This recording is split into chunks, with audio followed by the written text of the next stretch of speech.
It's The Real News. I'm Aaron Maté. At their first ever meeting, Donald Trump and Vladimir Putin agreed to a ceasefire in southwestern Syria. Secretary of State Rex Tillerson hailed it as a major step forward. This de-escalation area was agreed. It's well-defined. Agreements on who will secure this area.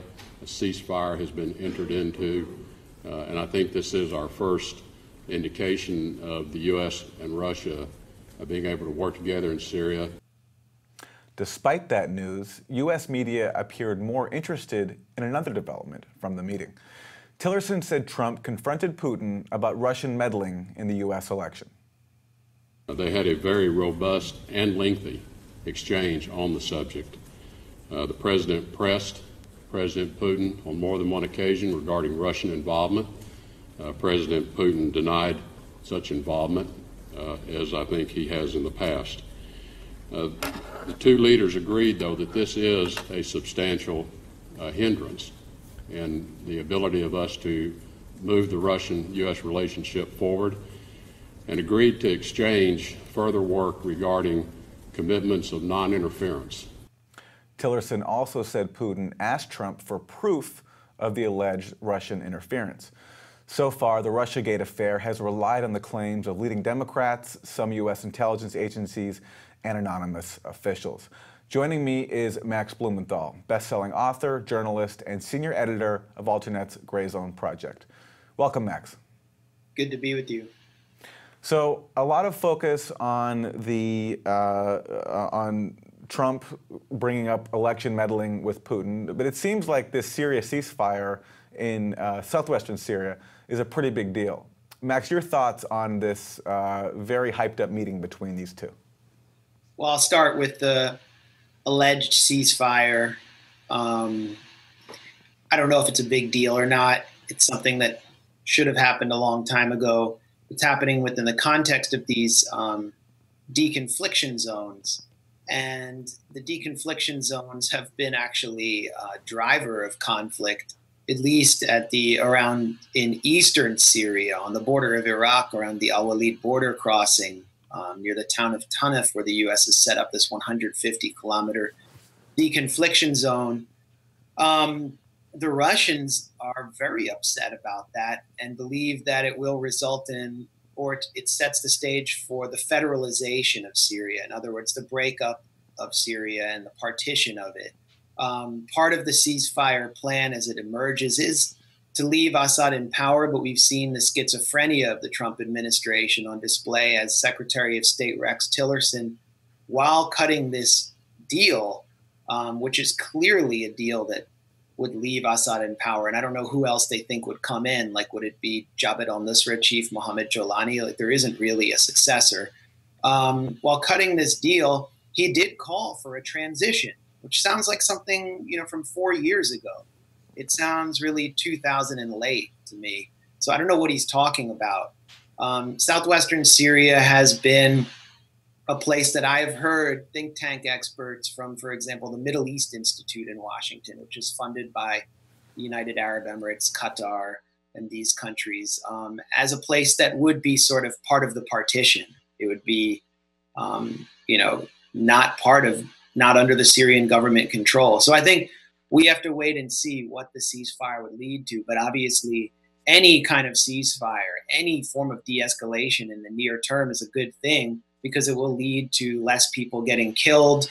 And as we've seen, a UN report that was issued last week found that 440,000 civilians who have been internally displaced by the Syrian civil war. In other words, they've fled from rebel-held areas held by the US and Gulf-funded rebels, into the government areas, have actually been able to return home and reunite with their families because those areas have been retaken from the rebels. So de-escalation is going to actually relieve the refugee crisis. Going, back to the issue of, how the meeting with Putin has been covered. I mean, the U.S. media, there has been some coverage of the details of the negotiations, but very little. We've seen very little detail. I mean, if you're watching this right now, do a cursory Google search and look for details of the Trump administration's discussion on the Minsk agreement with Putin and Russia. That's the agreement that should lead to a de-escalation of the conflict in Ukraine. There's very little details the U.S. media is providing. Same with Syria. What we've instead seen is psychobabble about Vladimir Putin and how he will sort of dominate Trump in this meeting. Now, let's assume that Putin is so clever and so nefarious that he's going to dominate Trump. It's very clear that Putin is probably a more competent leader than Trump. I mean, Trump doesn't have a very high foreign policy or diplomatic IQ, and he's clearly a malignant narcissist who operates on receiving approval. Like, I'll go along with all that. Well, let's just assume Putin gets what he wants and they cut a deal. What deal would take place? Would it mean that the U.S. would hand over its sovereignty to Russia? That Russia would have more freedom to hack our elections? It's not even clear what would happen. But we've seen the most ridiculous psychobabble. For example, we saw in the New York Times a absurd rumor that Vladimir Putin once brought a black lab to a meeting with Angela Merkel in order to intimidate her because she was supposedly afraid of dogs. I don't know what kind of person, except maybe a bizarre German person, would be afraid of a cuddly black lab. But Putin was actually at home in Sochi. The lab was there. He didn't bring it to the meeting. The lab just kind of wandered out. Merkel looked a little bit nervous. And then, I looked online for pictures of Merkel and dogs, and there are lots of pictures of her greeting rescue dogs in Italy, for example, and going up and shaking the dog's paw. Putin denied that he brought the dog to scare Merkel, but this is just reported as fact. And then you see these 5,000 retweets from some NBC producer I've never heard of. Like, this is all you need to know about Vladimir Putin. Today, let me give one more example just to show I'm not, nitpicking. The New York Times, I got to read this. This is awesome. Called on a Russia expert to psychoanalyze Russians and the Russian mind. This is like the racist stuff we saw about Arabs and Muslims after 9/11 as we were going into the Middle East for the Forever War. His name is William Taubman, and he does appear to be some expert in Soviet history. Here's the insight he provided. When they get drunk, Russians will often say, "You respect me, don't you?" That was his quote in the New York Times. This is how we're supposed to understand the Putin-Trump meeting. This is absurd. And it's what led to the display, the juvenile adolescent display by the U.S. press before Lavrov and Tillerson, where all they could think about was Russian meddling. And what was Lavrov going to say? What was he going to say? So this is just the quality of the media we're getting. It's actually very much reminds Russians I know who are liberal Russians who are not very friendly to Putin of the kind of media they see back home, of the domestic propaganda they get. Yeah, Max, you mentioned the New York Times, so I just have to point out that this is the same New York Times that recently published Louise Mensch, this conspiracy theorist whose contributions to the Russiagate affair include suggesting that Putin was behind the protests in Ferguson. But, I want to get back to Syria because you mentioned Russia. Can I interrupt real quickly? All right, but then we're going back to Syria. Go ahead. There's a guy named Clint Watts, who's a former FBI agent. He's all over CNN and MSNBC. He's been in the Daily Beast. The Guardian quoted him yesterday. He testified before Congress. He testified before the Senate Intelligence Committee that Russia was behind Black Lives Matter. Okay, so these nutcases are still out there. These Mensheviks are still out there, and nobody cares about that. And Louise Mensch is not a bad apple. You have a whole crew of Mensheviks who are pumping their toxicity into the suggestible brains of elite liberals. There's a lot to talk about Russiagate, but just staying with Syria for a second, you mentioned the deconfliction zones, and I just want to clarify for people who aren't familiar with that, what that is. So that is a zone that the U.S.-led coalition has established inside Syria, and they've used these zones to actually fire recently on Syrian forces and Iranian-backed proxies. And so are you saying that this record here and the fact that the U.S. has used these deconfliction zones to fire on Syria and its allies, as grounds to be skeptical of this new ceasefire agreement between the U.S. and Russia? Well, it's allowed for a de facto U.S. base in eastern Syria. And Colin Kahl, who is a former advisor to Joe Biden and was in Barack Obama's National Security Council, I think, not exactly, this isn't, Noam Chomsky or even like, someone even crazier like Max Blumenthal talking, but he said that we've established an Alamo in eastern Syria that we will have to defend. It's a terrible idea and will only lead to escalation. I think I even saw John Podesta criticize this idea. Someone whose Podesta group just took up a $1.7 million contract with the Saudi Arabian government to lobby for them. So it's not like it's a sort of far left anti-imperial. That criticism of this is limited to the left. I mean, this is clearly a bad idea, but it's what the Trump administration is doing to establish leverage with Russia as at least the U.S. moves towards a kind of partition. Now, the most dangerous area that I don't think we're discussing, there isn't much discussion. If you want to read analysis of that deconfliction zone, we covered it at the Gray Zone Project at Alternet, analyzed it. Ben Norton wrote a great analysis for us. But the issue of Raqqa this is going to be a huge problem if we don't understand what the U.S. agenda is for Raqqa and for the towns around it. Raqqa is an Arab city. It is a Syrian Arab city. Its interior is still partly controlled by ISIS. They're going to be ousted by the Syrian Defense Forces, which is armed and trained by the U.S. It's a mostly Kurdish militia, which is now kind of acting as an arm of American power in eastern Syria.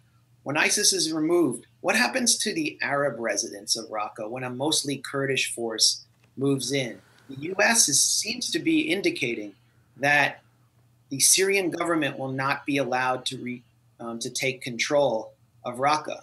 Brett McGurk who's the head of the U.S. coalition against ISIS, has already taken tours of towns near Raqqa which have been captured.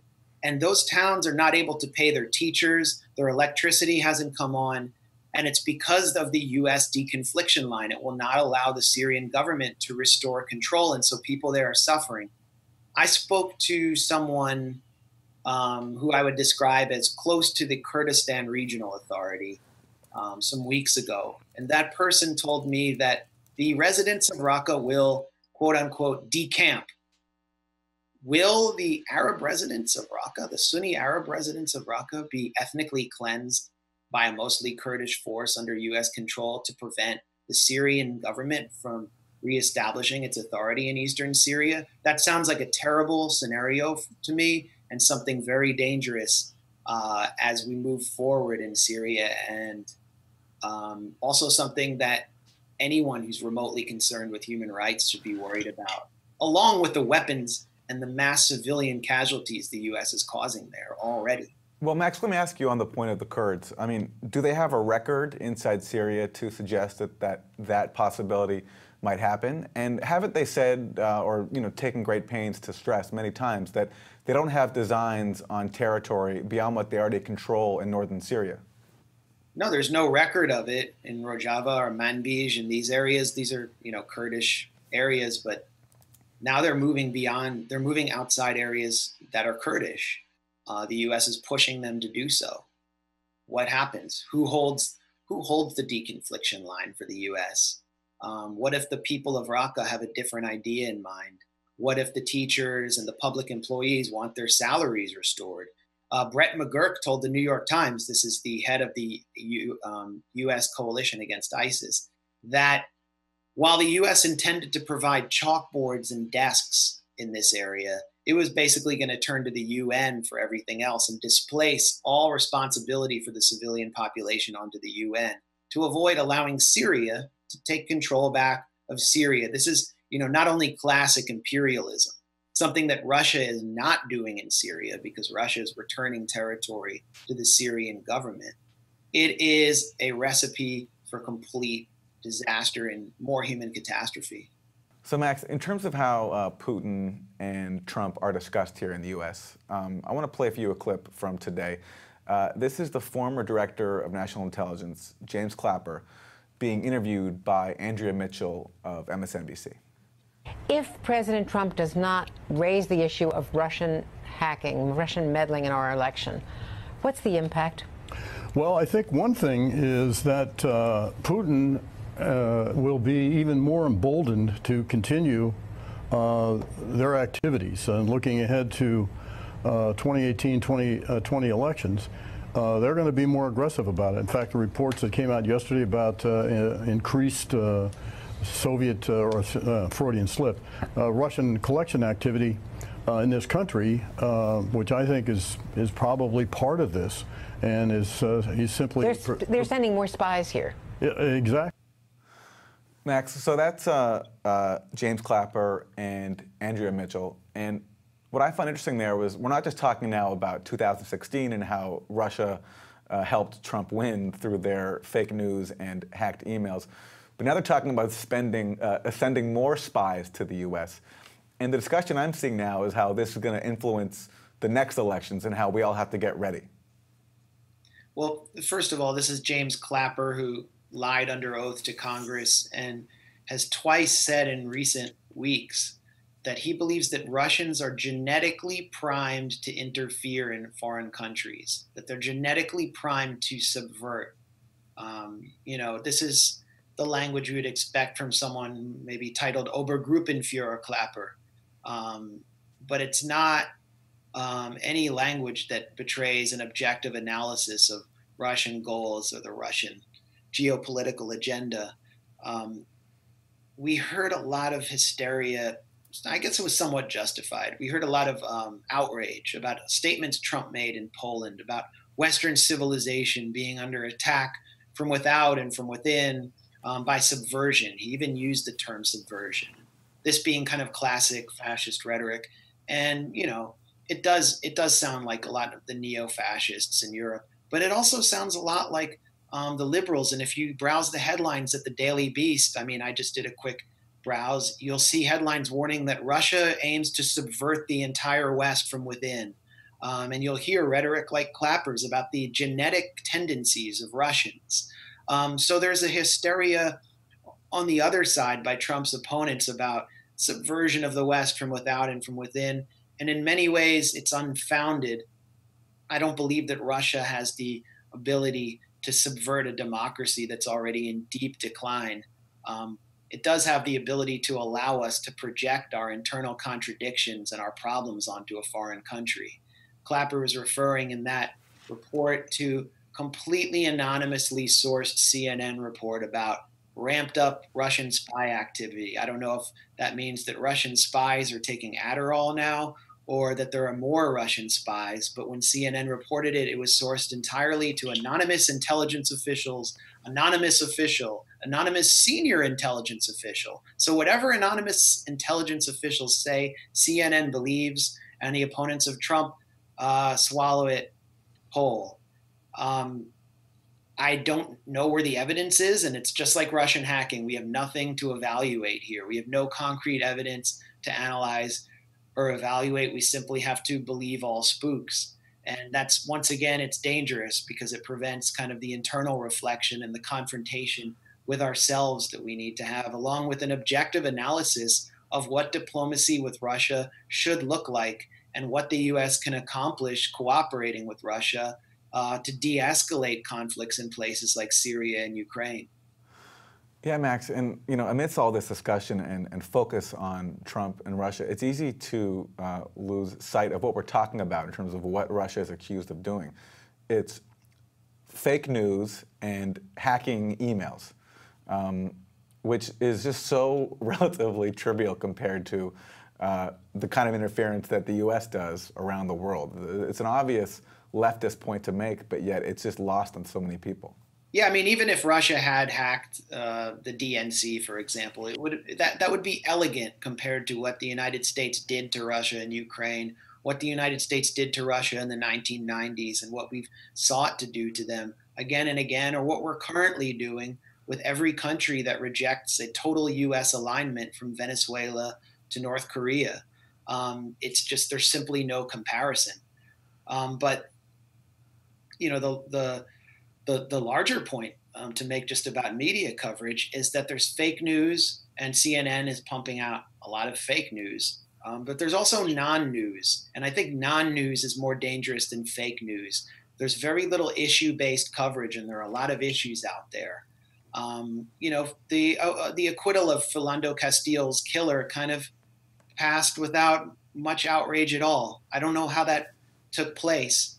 It was one of the most outrageous things that took place, and the media was just consumed with this narrative of foreign subversion.